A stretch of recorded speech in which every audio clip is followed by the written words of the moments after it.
this is the tree that I plan on sitting in. And on the inside edge is right where I'm going to take them.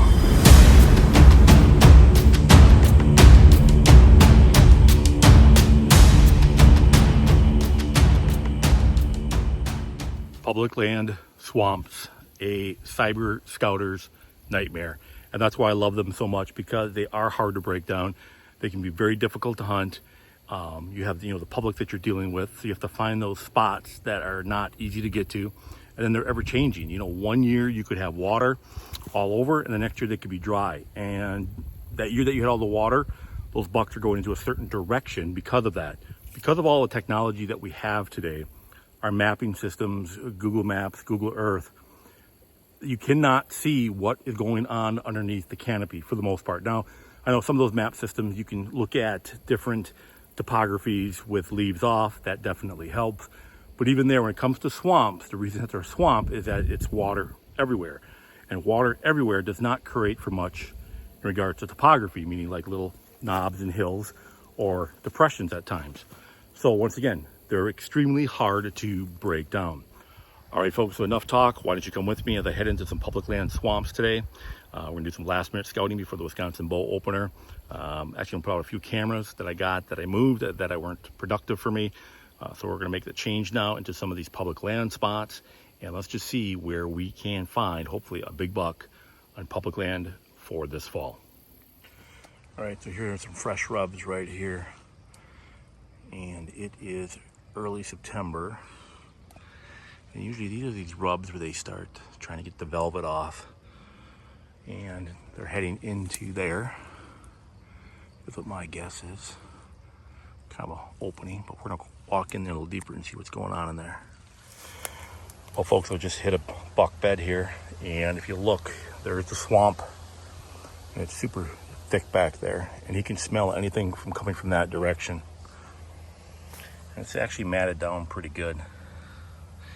And then what he can do is he can come up here and he can see technically over there, not the greatest, but he can see definitely down this trail, and he can see down this trail over here. And if you look here, it's an old one, but it is a light little rub here. And there are some rubs right here. So he's been coming through here and maybe trying to take a little velvet off. But wow, this can't get any more noticeable than this. And if you look too, there's no other places for beds. So this is being used by a single deer. That's a pretty big bed, actually. So folks, here's a nice heavy trail that's going into this cedar island, and I got a nice rub right here. And then I spotted this guy over here as well.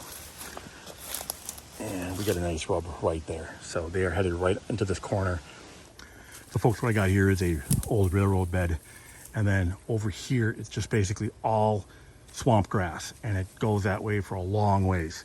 And then right here, it starts into this little cedar island. And this cedar island actually is a little bit bigger. And then here's the old railroad bed. I am quite a ways back. Now, what I did here is I created a mock scrape over the top of this. So what I did, I took this old tree and I laid up over the top because I really didn't have a spot that I really wanted to put it, because there's a lot of roots and stuff down here. And this was a nice little open spot here. So I put the mock scrape right here, utilizing a vine. And then I have the bungee cord up top that allows a buck or any deer to just beat the living snot out of it, and that will absorb the shock. Off to the side is the edge. So I have essentially two edges meeting each other, and they meet literally right here.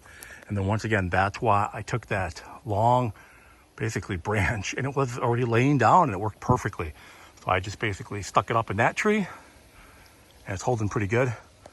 And then I did just tie it to that tree and laid it basically in those branches, and it's tied to it as well. If you want to see how I make my mock scrape or mock scrapes, you can go to my videos. Just look back at perfecting the mock scrape.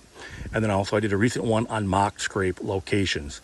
And then once again, you can see where they take this old railroad bed back down. But they will also take the cedar swamp edge and they will cross over into that direction as well. So long story short, we have a bunch of edges coming together into one spot. I am quite a ways back in this swamp, and we'll see what we have coming in on this mock scrape right here. Pre-rut time frame. Hopefully we get some big boys at least show themselves. And then what I can do is I can sneak in on the back side, meaning I can come down from that direction, sneak in on the back side, and I'll pop out over there or come down a little bit further. But my guess is they're going to follow this thicker edge. The bigger boys are going to follow that thicker edge. They might come down here, but as you can tell, that is just, to me, a little too open. And on these public land swamps, I just don't picture a big buck coming through there during daylight hours. Nighttime, absolutely. But during daylight hours, if they're going to come through, he's going to want to stick close to that thick edge and then maybe come up to this mock scrape. I'm not going to hunt directly over the mock scrape. I'll probably go down that way, maybe about 100 yards. There's just a little area where it's hard to explain, but the cedars make a little bit of a point that come out, and that's where I would set up.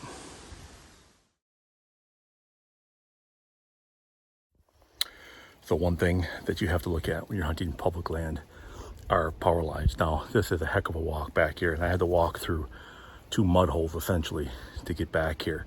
But a lot of times your power lines are easy accessible by other hunters. Those I would avoid. But in an area like this, I have the power lines above me here. You can see them up there. And I have this opening, so right back behind me is a pretty good beaten trail. And these swamps can get really thick. So when a big buck wants to cover ground, he's going to utilize power lines to do that. Now, he'll skirt this edge too. I'm actually on an edge right here, back here. As a matter of fact, I found a tree right back there that I'm going to put a mobile system in when it gets close to that pre-rut time frame. Now, some of these big bucks will utilize, obviously, these lanes because it gets them to point A to point B a lot easier. But once again, don't overlook power lines. The key, though, is to find these spots where people just can't go.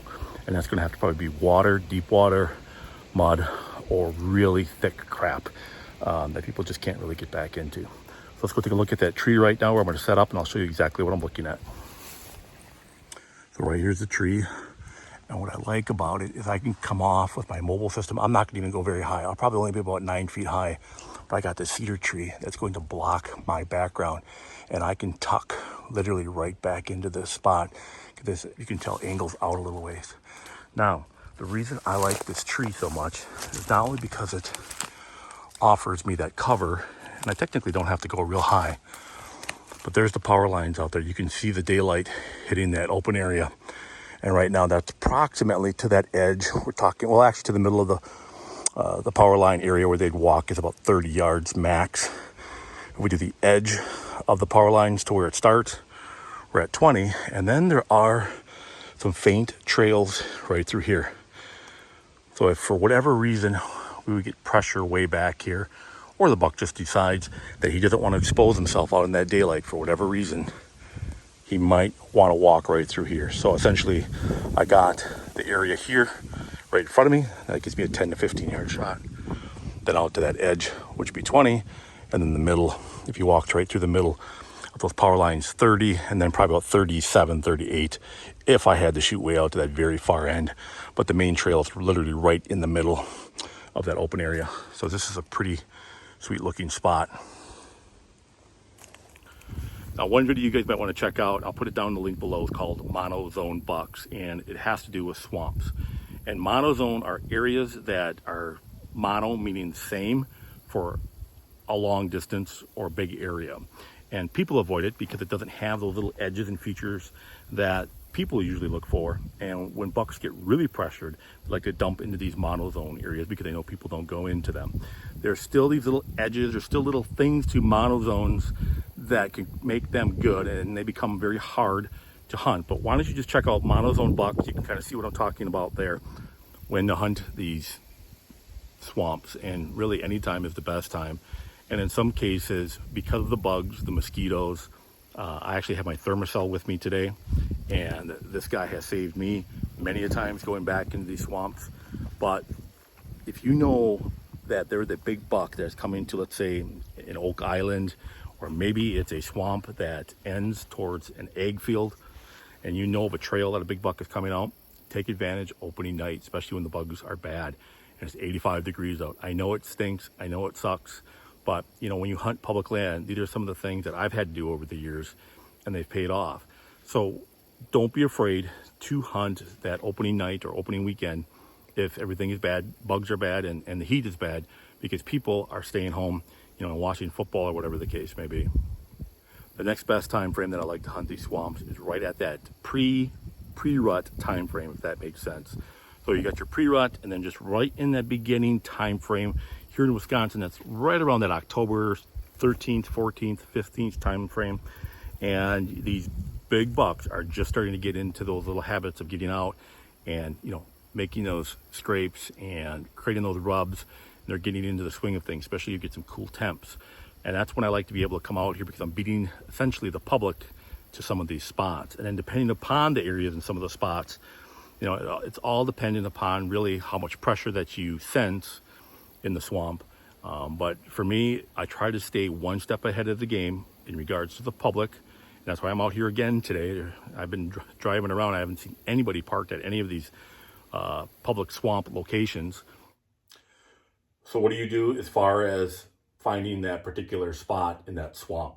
You know, for me, it's just getting away from the public, however it might be, whether it's via the canoe or just finding those off-beaten paths. Now, one of the main things I'm doing when I go into a swamp is I'm not scouting so much for bucks right away or deer, although obviously that's being done as you walk through it, but I'm looking to see where the public is setting up. So I'm staying away from logging roads. I'm staying away from trails. I'm staying away from easy access. I'm staying away from anything that I think that the public would look at. When I'm looking down on my Onyx, I'm basically looking, where would the public go? Another thing is, the higher the water, the better. Anytime you get those water levels that are super high, that's what I'm looking for. I want to be in those areas where I know that the public can't get to. And I know that you'll hear a lot of people talk about finding a buck's bed, and you will find a buck's bed. But what I've been learning over the years is that a lot of these big bucks do not really call a particular bed home for very long. A lot of times it seems to be just nightly, that they'll be in this particular bed, and then 1 week later they come back to that particular bed. All I'm looking for is a buck bedding area. If you were not able to scout primarily in the spring or the winter, what would be the easiest thing to do, or what would be the most simple thing to do right now if you're going to attack a public land swamp? So why don't I bring out the dry erase board, and I'll show you folks at home on what I would do if I was attacking a brand new swamp and I've never walked in there before. Whenever you hunt a particular landmass, it is almost always going to be rectangular. Very seldom do you see an exact square. So in this case here, we are going to be going horizontally in this particular landmass. And then we're going to assume that this is the buck bed here, little island that he's on, and I have a little blue, meaning that he has water around it, protecting him from coyotes and anything else that could get him. Now, we do know from, let's just say, a quick scouting or just walking an area, that there is some food source, so we'll call it corn right here. And these does have been going out to this food source. And this could be any food source. It doesn't actually have to be an ag field. It could be acorns on a big flat. It could be any, like I said, any particular food source that's out there. It could even be on private land. But these does are going out here, and these bucks come that pre-rut or end of pre-rut to early rut time frame. They're going to start scent checking these does. And the difference between public land and essentially private is where you would set up here.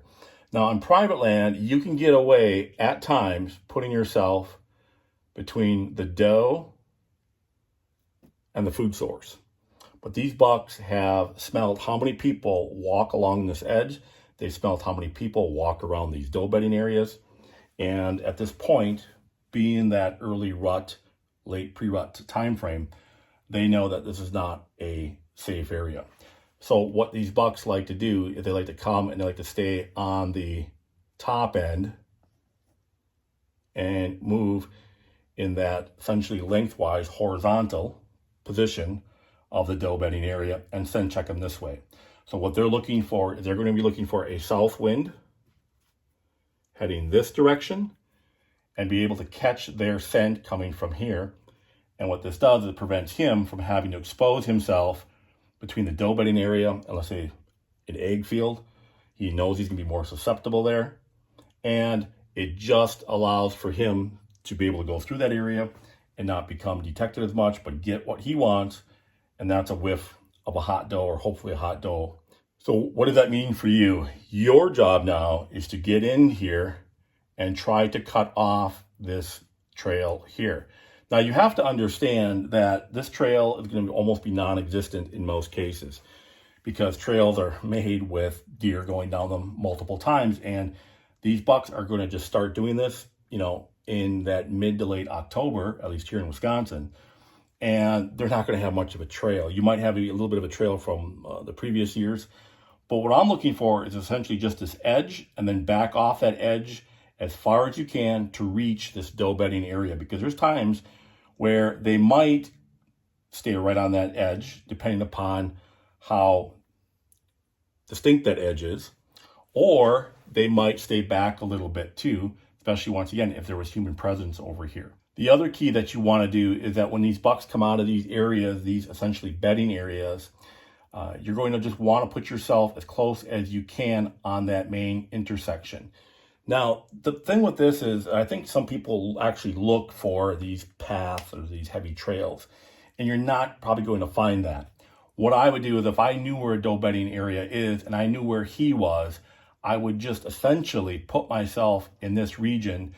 I can almost guarantee in most cases on public land, you are not going to see this trail, and you are not going to see this trail coming down. But what you're going to do is you're going to look for anything that would maybe create a focal point. Maybe there's a little area of trees somewhere in here, some spruce, some cedars, some thick, short pines that would give him a little bit of cover as he comes close to the doe bedding area.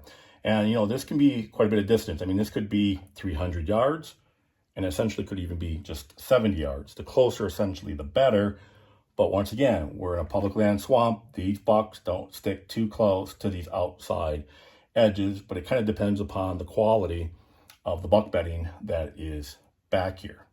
Long story short, get on the backside of a doe bedding area and then cover this essentially faint to non-existent trail when these bucks start scent checking these doe beds. Well, folks, I hope this helped you out. And, it is the bow archery season here in Wisconsin, so I'm going to be out hitting private and public land. I like to mix it up with both. It just takes some pressure off of my private land spots, and there are a lot of big bucks on public land, especially when it comes to these big water swamps. So don't overlook public land swamps, because there are some dandies out there as well. Anyways, until next time, Clint from Oak and Iron Outdoors.